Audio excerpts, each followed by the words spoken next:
आप सभी का द कट स्टडी में स्वागत है। आज इस लेक्चर में हम जनरल साइंस के कुछ इंपॉर्टेंट क्वेश्चन सोल्व करेंगे। ये ऐसे क्वेश्चन हैं जो बार बार एग्जाम में रिपीट होते हैं। जो क्वेश्चन नंबर फर्स्ट है वह है चंद्रमा पर पलायन वेग होता है, क्या वो 11.2 किलोमीटर प्रति सेकंड होता है, क्या वो 2.38 किलोमीटर प्रति सेकंड होता है, क्या वो 3.5 किलोमीटर प्रति सेकंड होता है, या इनमें से कोई नहीं।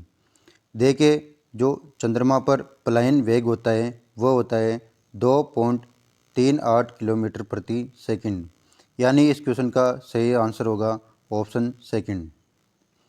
देखिए, जो 11.2 किलोमीटर प्रति सेकंड होता है ये पृथ्वी पर पलायन वेग होता है, यानी पृथ्वी पर पलायन वेग होता है 11.2 किलोमीटर प्रति सेकंड और चंद्रमा पर पलायन वेग होता है 2.38 किलोमीटर प्रति सेकंड। नेक्स्ट क्वेश्चन है लार किसके पाचन में सहायक होती हैं, क्या वो प्रोटीन के पाचन में सहायक होती हैं, स्टार्च, फाइबर या फिर वसा। जो लार होती हैं वह स्टार्च के पाचन में सहायक होती हैं, यानी इस क्वेश्चन का सही आंसर होगा ऑप्शन सेकंड, लार स्टार्च के पाचन में सहायक होती हैं। देखिए, लार में एमाइलेज नामक एंजाइम पाया जाता है। एमाइलेज एंजाइम पाया जाता है लार में, ये भी आपको याद रखना है। जो ये एमाइलेज एंजाइम होता है ये स्टार्च को ग्लूकोज और कार्बोहाइड्रेट इन दोनों में इनका पाचन होता है, स्टार्च का, ग्लूकोज और कार्बोहाइड्रेट। याद रखना, लार में एमाइलेज नामक एंजाइम पाया जाता है जिसके कारण स्टार्च का पाचन होता है। नेक्स्ट क्वेश्चन है स्टेनलेस स्टील में निम्नलिखित में से कौन सा तत्व नहीं होता, क्या वो आयरन है, क्या वो टंगस्टन है, क्या वो क्रोमियम है, क्या वो निकल है। देखिए, जो स्टेनलेस स्टील होता है ये आयरन, क्रोमियम और निकिल इन तीनों से मिलकर बना होता है स्टेनलेस स्टील, यानी जो स्टेनलेस स्टील होती है इसमें टंगस्टन उपस्थित नहीं होता, यानी इस क्वेश्चन का सही आंसर होगा ऑप्शन सेकंड, स्टेनलेस स्टील में टंगस्टन जो टंगस्टन तत्व होता है वह उपस्थित नहीं होता।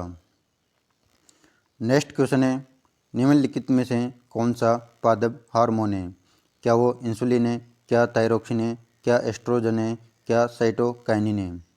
देखिए, जो साइटोकाइनिन है यह पादप हार्मोन है, यानी इस क्वेश्चन का सही आंसर होगा ऑप्शन 4। यहाँ पर कुछ और पादप हार्मोन हैं जिसमें है ऑक्सिन, जिबेरेलिन, साइटोकाइनिन और एप्सिक अम्ल। इनको भी याद रखना, ये चारों पादप हार्मोन हैं। नेक्स्ट क्वेश्चन है दिल का दौरा किस कारण होता है, क्या हृदय पर जीवाणु का हमला, हृदय की गति रुक जाना, हृदय में रक्त की आपूर्ति में कमी, अज्ञात कारणों से हृदय के कार्य में बाधा आना।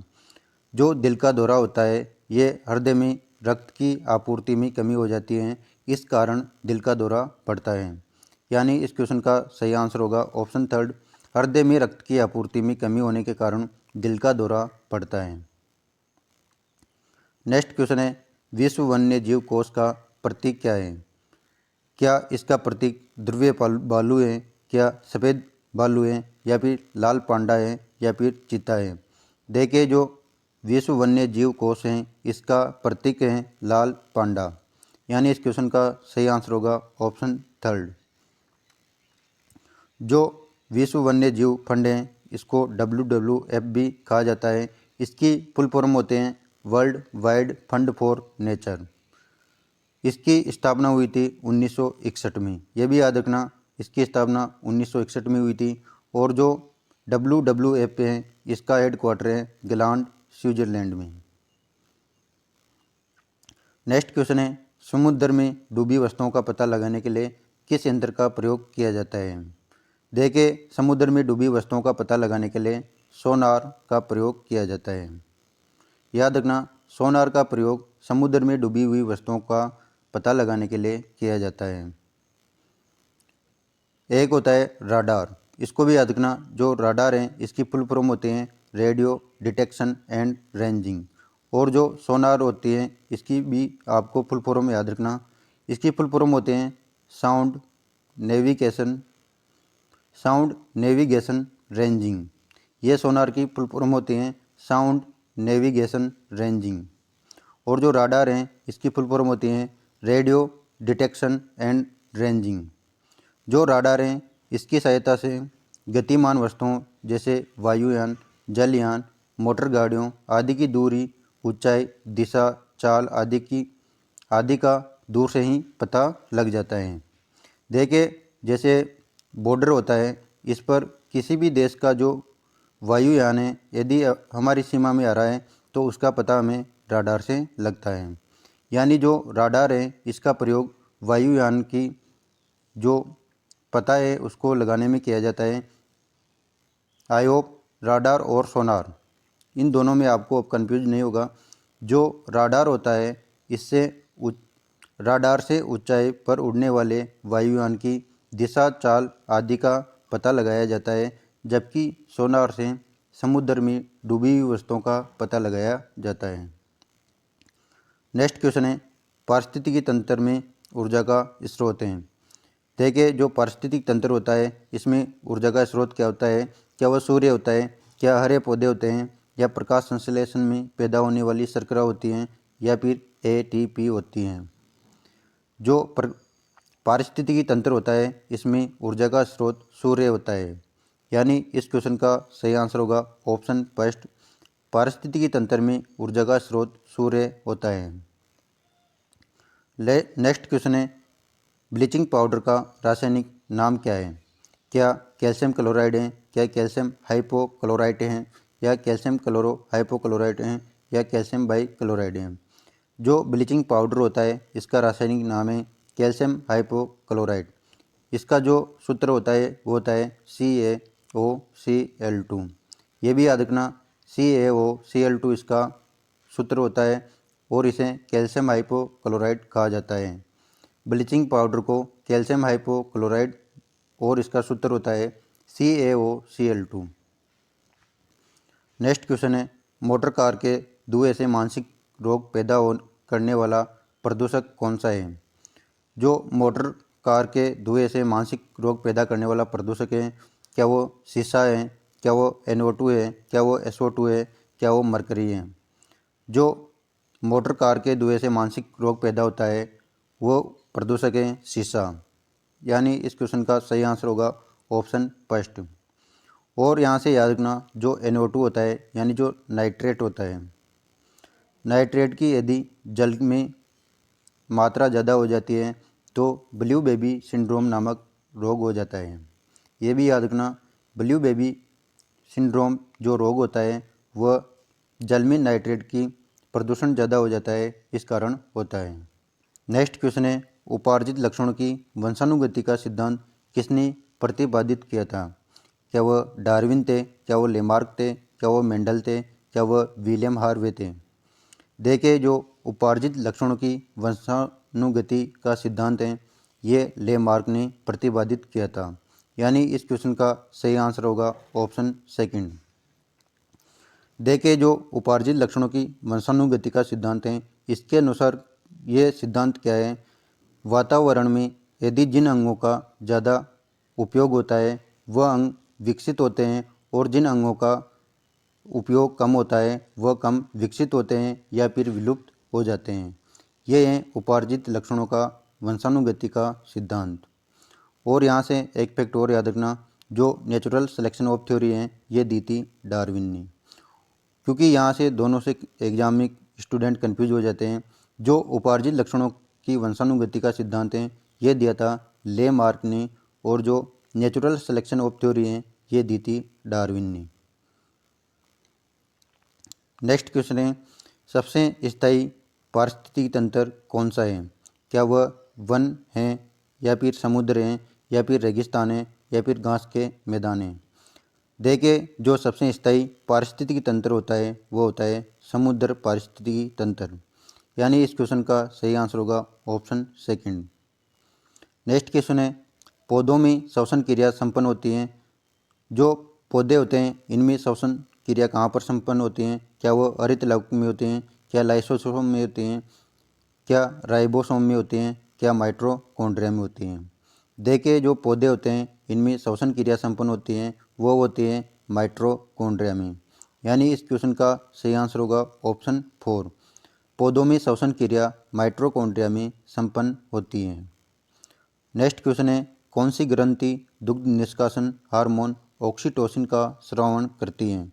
यानी यहाँ पर क्वेश्चन में पूछा गया है कि इनमें से कौन सी ग्रंथि हैं जो दुग्ध निष्कासन हार्मोन होता है ऑक्सीटोसिन, इसका स्रावण करती हैं। क्या वो थायराइड ग्रंथि हैं? क्या वो एड्रिनल ग्रंथि हैं? क्या वो पैराथायराइड ग्रंथि हैं? क्या वो पीयूष ग्रंथि हैं? इसका सही उत्तर होगा पीयूष ग्रंथि।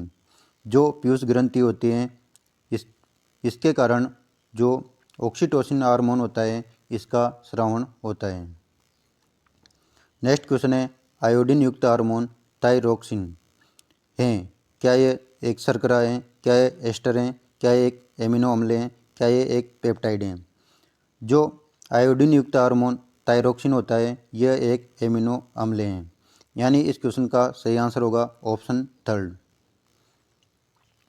नेक्स्ट क्वेश्चन है, अल्जाइमर रोग मानव शरीर का कौन सा अंग प्रभावित करता है? क्या वो कान को प्रभावित करता है, मस्तिष्क को करता है, पेट को करता है या फिर आँख को करता है? देखिए जो अल्जाइमर रोग होता है ये मस्तिष्क को प्रभावित करता है। यानी इस क्वेश्चन का सही आंसर होगा ऑप्शन 2। जो अल्जाइमर रोग होता है इसमें भूलने की बीमारी होती है, ये याद रखना। अल्जाइमर रोग में भूलने की बीमारी होती है और ये मस्तिष्क को प्रभावित करता है। नेक्स्ट क्वेश्चन है, दूरदृष्टि दोष में वस्तु का प्रतिबिंब बनता है? देखिए वैसे सामान्य नेत्र में जो प्रतिबिंब बनता है वो बनता है रेटिना पर। यह फैक्ट भी याद रखना, सामान्य नेत्र में प्रतिबिंब बनता है रेटिना पर। लेकिन जो दूरदृष्टि दोष होता है इसमें वस्तु का प्रतिबिंब कहाँ पर बनता है? क्या वह रेटिना के पीछे बनता है, रेटिना के सामने बनता है या फिर प्रतिबिंब ही नहीं बनता या फिर व्यक्ति की उम्र पर निर्भर करता है? देखिए जो दूरदृष्टि दोष होता है इसमें जो प्रतिबिंब होता है वह रेटिना पर नहीं बनता और रेटिना के पीछे बनता है। यानी इस क्वेश्चन का सही आंसर होगा ऑप्शन 1, नेत्र की रेटिना के पीछे। देखिए जो दूरदृष्टि दोष होता है इसमें क्या होता है, इसमें दूर रखी हुई वस्तु तो साफ दिखाई देती है। ध्यान से सुनना, दूरदृष्टि दोष में दूर रखी हुई वस्तु तो साफ दिखाई देती हैं लेकिन पास में रखी हुई वस्तु साफ नहीं दिखाई देती, यानी धुंधली दिखाई देती हैं या फिर दिखाई नहीं देती। इस प्रकार का जो दोष होता है उसे कहा जाता है दूरदृष्टि दोष। इसमें जो प्रतिबिंब बनता है वह रेटिना के पीछे बनता है। नेक्स्ट क्वेश्चन है, मिर्ची से उत्पन्न जलन का कारण है? क्या लाइकोपीन है? क्या कैप्सिसिन है? क्या विटामिन सी है? क्या पियोफायरिन है? जो मिर्ची में जलन होती है वह कैप्सिसिन के कारण होती हैं। यानी इस क्वेश्चन का सही आंसर होगा ऑप्शन 2। नेक्स्ट क्वेश्चन है, विशुद्ध कार्बन के जलने से CO2 प्राप्त होती हैं, ये क्रियाएं क्या ये ऑक्सीकरण है? क्या ये अपचयन है? क्या ये दोनों हैं या फिर दोनों नहीं हैं? देखिए हम कार्बन को जलाते हैं यानी O2 में तो हमें CO2 प्राप्त होती है यानी कार्बन डाइऑक्साइड प्राप्त होती है।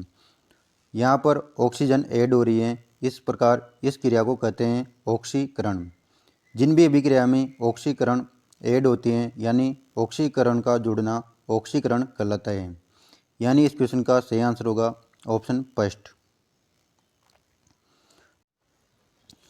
नेक्स्ट क्वेश्चन है, वायुमंडल में बादलों के तैरने का क्या कारण है?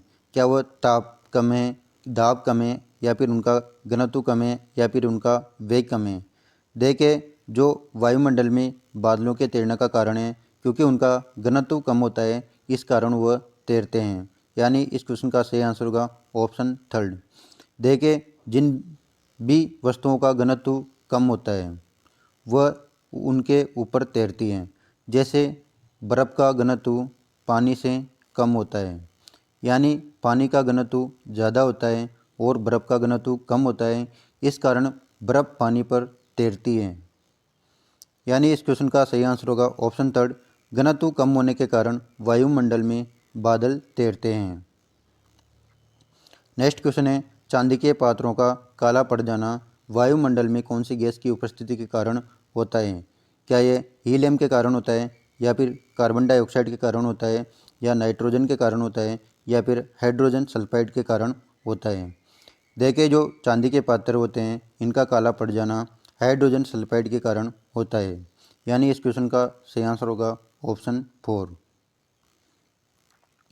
नेक्स्ट क्वेश्चन है, सोडियम को किस में रखा जाता है? क्या इसको पेट्रोल में रखा जाता है, या फिर पानी में रखा जाता है, केरोसिन में रखा जाता है, एल्कोहल में रखा जाता है? जो सोडियम होता है इसको केरोसिन में रखा जाता है, क्योंकि सोडियम बहुत ही ज़्यादा ज्वलनशील होता है। ज्वलनशील होने के कारण सोडियम को केरोसिन में रखा जाता है। यानी इस क्वेश्चन का आंसर होगा ऑप्शन 3। नेक्स्ट क्वेश्चन है, परम शून्य ताप पर चालकों का प्रतिरोध होता है। क्या वह शून्य होता है, अनंत होता है, एक से ज़्यादा होता है, या फिर इनमें से कोई नहीं? देखें, पहले तो ये जानते हैं कि जो परम शून्य ताप होता है वह क्या होता है। 0 केल्विन को परम शून्य ताप कहा जाता है। 0 केल्विन यानी -273 डिग्री सेंटीग्रेड को परम शून्य ताप कहा जाता है। ध्यान से सुनना, परम शून्य ताप 0 केल्विन को या फिर -273 डिग्री सेंटीग्रेड को परम शून्य ताप कहा जाता है। इस पर चालकों का प्रतिरोध कितना होता है? वह होता है अनंत। यानी इस क्वेश्चन का सही आंसर होगा ऑप्शन 2। यहाँ पर हमने जनरल साइंस से कुछ इंपॉर्टेंट क्वेश्चन सोल्व कर लिए हैं। आई होप ये सारे क्वेश्चन आपको समझ में आए होंगे। जिन भी स्टूडेंट ने अभी तक चैनल को सब्सक्राइब नहीं किया वो चैनल को सब्सक्राइब करें और वीडियो को ज़्यादा से ज़्यादा शेयर करें, और कमेंट करके बताएं कि आपको ये क्वेश्चन कैसे लगे। धन्यवाद।